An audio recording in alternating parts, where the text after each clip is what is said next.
Hello, BookTube.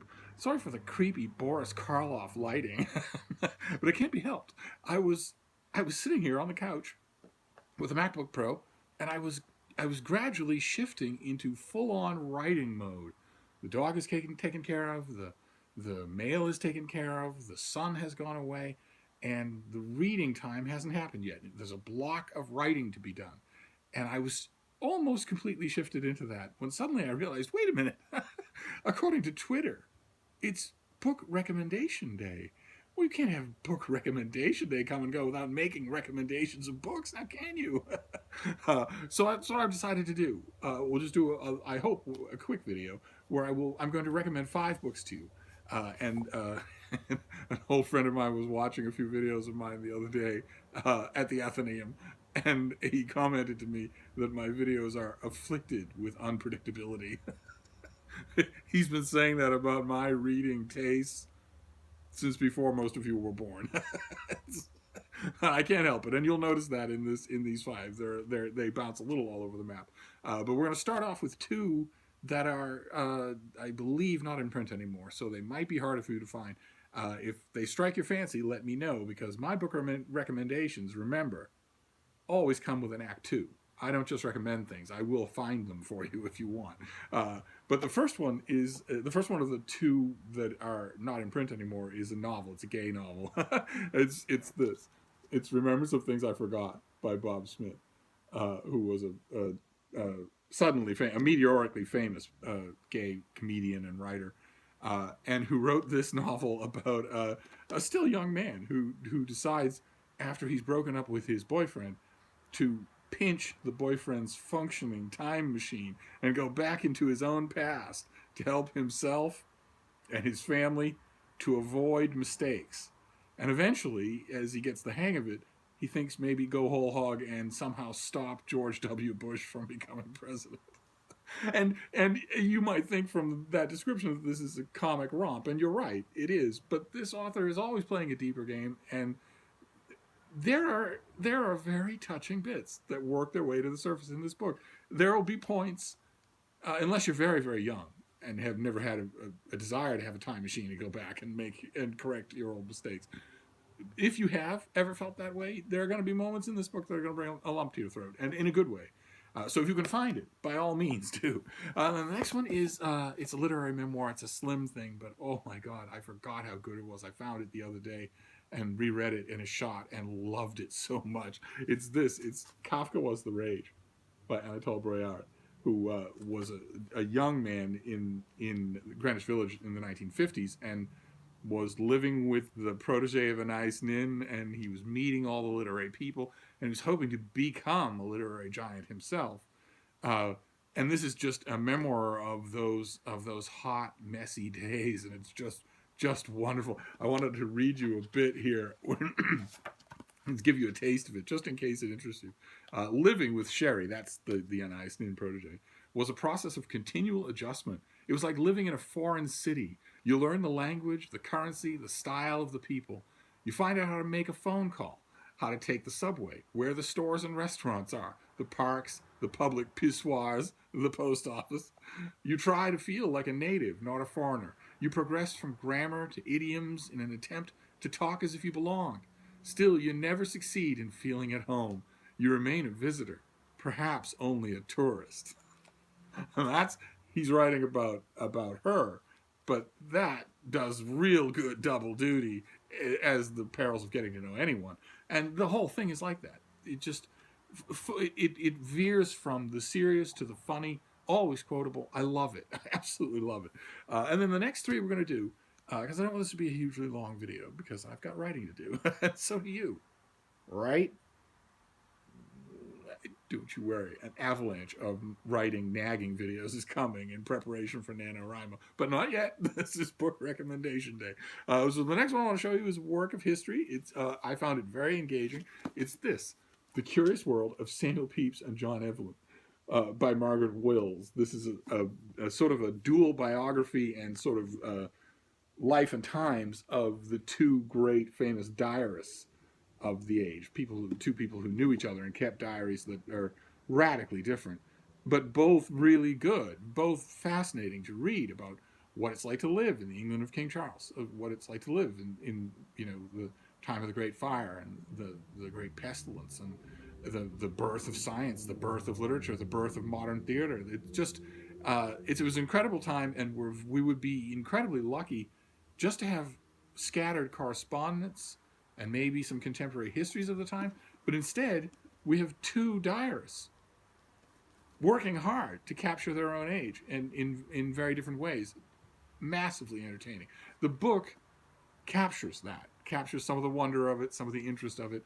The impossible benchmark with a book like this, unfortunately for books like this, the impossible benchmark is always going to be: is it more entertaining than simply going to Pepys's diary itself?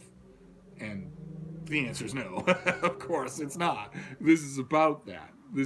In fact, large chunks of it are sort of premised on the fact that you will know Pepys and Evelyn well, or well enough so that you're already interested. So I don't know that I would recommend this to someone who's wondering what the big deal is, although certainly the opening chapter is good for that. But if you like the Diary of Samuel Pepys, if you like the whole Restoration London period, this is a very good book to read. I think I'll be writing about it at length later on in the month, but I want to recommend it now. And then from there we go to a kid's book. It's called This Beautiful Day, and on the back you have a bright sunny day with kids jumping up and down. And on the front you have a girl splashing her way through puddles. And let me see if I. It's written by Richard Jackson and it's illustrated by Susie Lee. I don't know how well in the lighting. I don't know how I can show you. The key to it is that there's no such thing as a bad day. That when you're out romping about with friends and having fun, any day is a good day.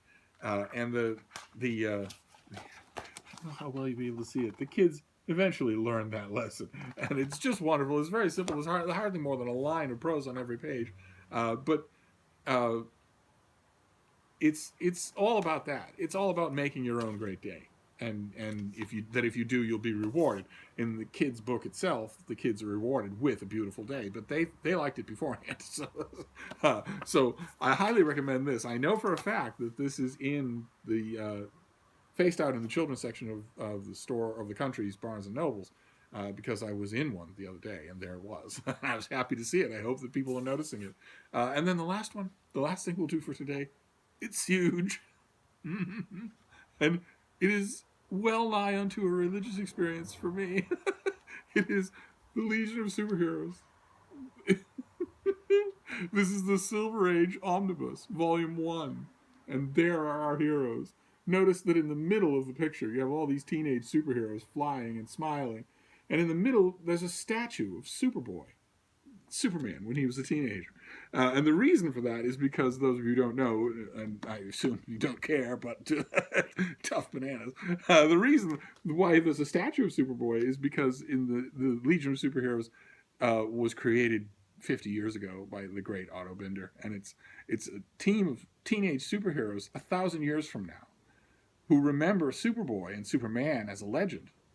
He's long gone. He's not alive anymore in their day.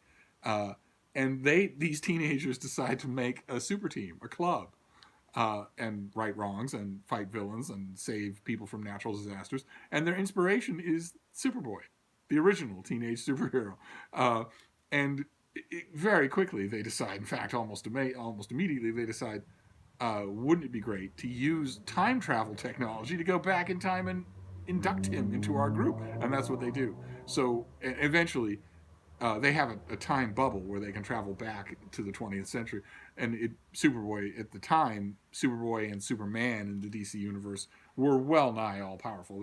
He was basically a god. So he can fly fast enough to break the time barrier on his own, doesn't need a time bubble. He can just go and visit his friends in the Legion anytime he wants, and somehow know what the date is and when to stop and how not to overshoot by even so much as a minute, so he never meets himself or anything like that.